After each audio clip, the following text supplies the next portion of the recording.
அனைவருக்கும் வணக்கம். நான் உங்கள் தோழி. இன்று நாம் காணும் பதிவு சமையல். சுவையான எண்ணெய் கத்திரிக்காய் செய்வது எப்படி என்று பார்க்கலாம் வாங்க.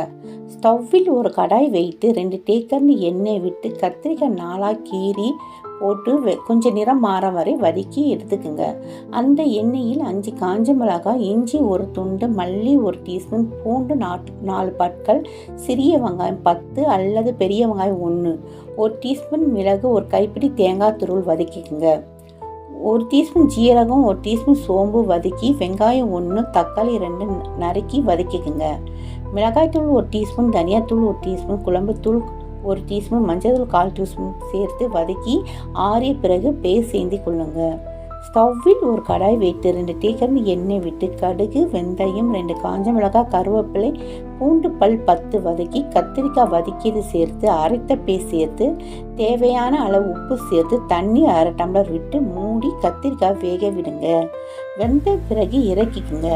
இந்த எண்ணெய் கத்திரிக்காய் சூடான சாற்றில் போட்டு சாப்பிட ரொம்ப சுவையாக இருக்கும். இட்லி, தோசை, சப்பாத்தி, பிரியாணிக்கு அட்டகாசமாக இருக்கும். இன்றே செய்து பாருங்கள். நன்றி.